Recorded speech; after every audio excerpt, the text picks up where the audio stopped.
देखो बेटा, ये गैस लॉज हैं जो आपके केमिस्ट्री में भी यूज होते हैं। गैस के नियम, 3 नियम जो हम लेते हैं बेटा mostly, Boyle's law, Charles law and Lussac's law, 3 नियम है बेटा। मैंने एक इनके लिए अलग से ट्रिक भी बना रखी है बेटा, आपको बताई भी थी मैंने कि भाई जब बच्चा न्यू बेबी बॉर्न बच्चा होता है, बेबी बच्चा होता है बेटा, तो उसमें क्या होता है, उस बच्चे को टीका लगा जाता है, टीकाकरण बोलते हैं, वो बोलते हैं बीसीजी का टिक्का, बीसीजी का टिक्का। ट्रिक क्या बेटा, आपने ऐसे याद रखना है, देखो बीसीजी का टिक्का, वेरी वेरी इंपॉर्टेंट। देखो बेटा, बीसीजी का tikka very very important, okay. BCG का टिक्का वेरी वेरी इंपॉर्टेंट। और जो टिक्का लगता है आपको पता, बाजू के नीचे लगता है, बाजू के नीचे, नीचे का मतलब है 1/T एंड टी, और टांग पे लगता है, बाजू के नीचे लगता है तो नीचे आ गया, बी फॉर बाजू, नीचे आएगा बाजू में। अब इनको डायरेक्टली, ये क्या, Boyle's law, C Charles law, G Gay Lussac's law आ जाएगा ना। तीनों नियम बन जाएंगे बेटा, पहला बॉयल्स लॉ, दूसरा चार्ल्स लॉ, और तीसरा बेटा लुसाक्स जो लॉ था। आपने क्या करना है, सिर्फ v डायरेक्टली प्रोपोर्शनल कर दो, 1/T होगा अगला, v directly proportional to t होगा अगला, p directly proportional to p हो गया। ठीक है, तो हमारे पास कितनी चीज होती है आइडियल गैस इक्वेशन में? आइडियल गैस इक्वेशन में हमारे पास pv बराबर है nRT, n constant, r constant, 1 2 3, क्या चीज हो बेटा, 3 में तो क्या आएगी, यहाँ 2, 1 रहेगी, वहां कर दो कांस्टेंट, क्या आएगी 2, तो प्रेशर कांस्टेंट, प्रेशर टेम्परेचर है तो वॉल्यूम कांस्टेंट, यहां वॉल्यूम और प्रेशर है तो टेम्परेचर कांस्टेंट आ जाएगा। तो इस ट्रिक से बेटा आप करेंगे, हम यहां पर जो है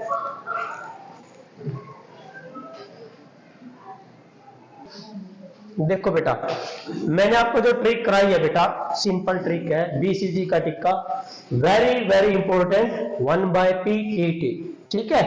तो डायरेक्टली का निशान डाल दो, आपका आ जाएगा। तो बॉयल्स लॉ की स्टेटमेंट लिखते हैं बेटा, और फिर इसको प्रूफ करते हैं आया कहां से। स्टेटमेंट क्या थी बेटा, स्टेटमेंट क्या लिखोगे कि it state that the volume of a gas, आराम से बन जाएगी, it state that the volume of a gas of a constant mass.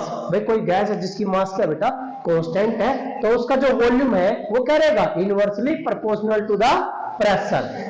कब, जब टेम्परेचर क्या रखोगे, कांस्टेंट। तो क्या लिखो स्टेटमेंट बेटा, it state that the volume of given mass of a gas, of given mass of a gas is, yes, is inversely proportional to the pressure, लेकिन कब बेटा, यस, 2 चीज है, एक रहेगी तो वो कांस्टेंट है, तो एट कांस्टेंट टेम्परेचर। आगे बेटा ये स्टेटमेंट है बेटा, अब प्रूफ करते हैं बेटा, कहां से प्रूफ आया, ये इक्वेशन आई कहां से।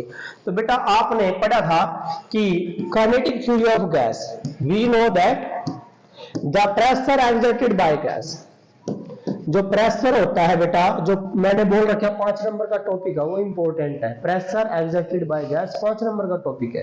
प्रेशर एक्सर्टेड बाय गैस क्या था बेटे, सभी बच्चों ने पढ़ा था कि P इज इक्वल टू यहां पर 1/3 m/v और c का स्क्वायर, इक्वेशन नंबर 1, ठीक है बेटा, आ गया। अब हम क्या कर लेते हैं बेटा, हम इसको ले आते हैं इधर, v को, v यहां भाग में अपनी क्या हो जाएगा बेटा, गुणा में हो जाएगा, तो p इंटू v बराबर क्या बच गया बेटा, 1/3 और m और c स्क्वायर, तो दैट इज इक्वेशन नंबर 2। और आरएमएस स्पीड का स्क्वायर तो हमें पता ही है बेटा, ये आपको पता है कि c का स्क्वायर डायरेक्टली प्रोपोर्शनल टू क्या होता है बेटा, टेम्परेचर होता है। क्या होता है बेटा, टेम्परेचर होता है। और जब टेम्परेचर क्या है कांस्टेंट, तो ये सारा क्या हो जाएगा, अरे जब u कांस्टेंट है तो u भी क्या हो जाएगा, ऑलरेडी क्या हो जाएगा बेटा, दैट आल्सो कांस्टेंट।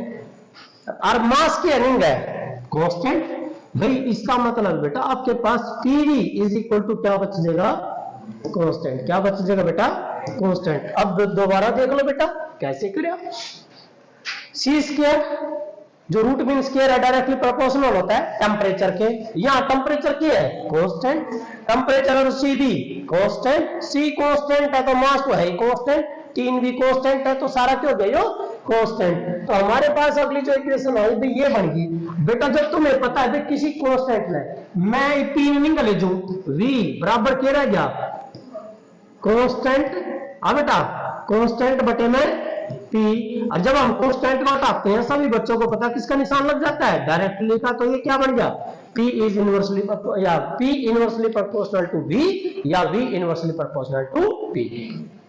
आ गया, ये प्रूफ हो गया बेटा।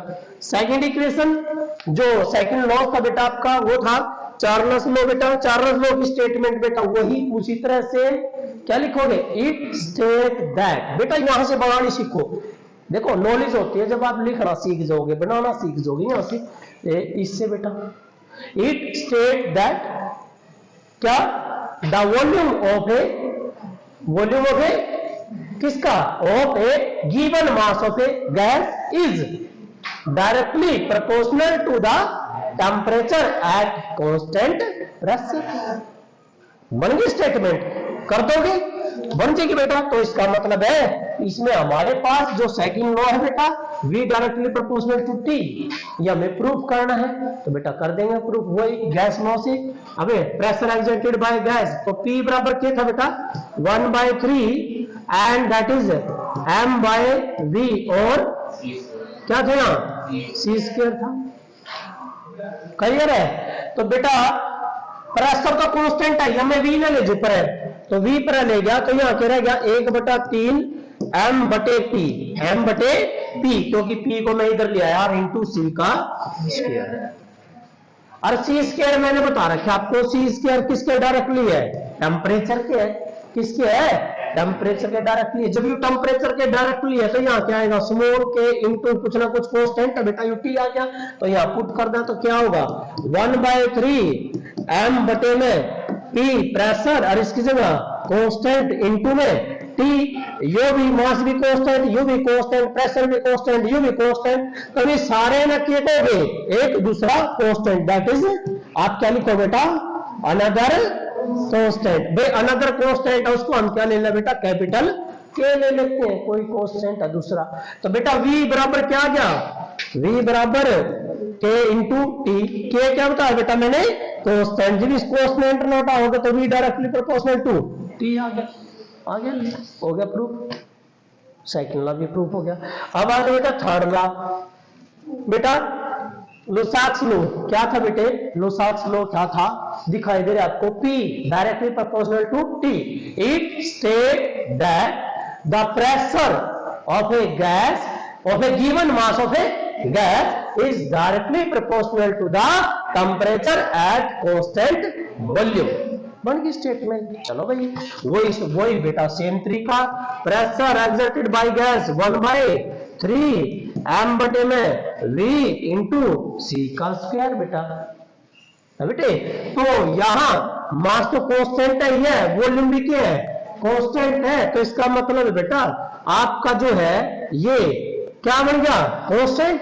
जब कांस्टेंट रटा होगा तो p डायरेक्टली प्रोपोर्शनल क्या आ गया सी स्क्वायर, लेकिन हम जानते हैं सी स्क्वायर खुद किसका डायरेक्टली प्रोपोर्शनल है, टेम्परेचर की है, किसके है सी स्क्वायर खुद डायरेक्टली बेटा, टेम्परेचर के रूट नहीं बेटा, खाली temperature directly proportional to temperature, C square directly बेटा टेम्परेचर के है। तो जब u इसके डायरेक्टली है तो it mean that is directly proportional to temperature, तो p किसके डायरेक्टली हो गया, p डायरेक्टली प्रोपोर्शनल हो गया बेटा टेम्परेचर के, तो ये हो गया बेटा प्रूफ आपका। ये है बेटा तीनों नियम, ठीक है, Boyle's law, Charles law and Lussac's law, तीन नियम बताए बेटा मैंने, और ट्रिक भी बता दिए, इनकी कर दोगे तो बेटा आपके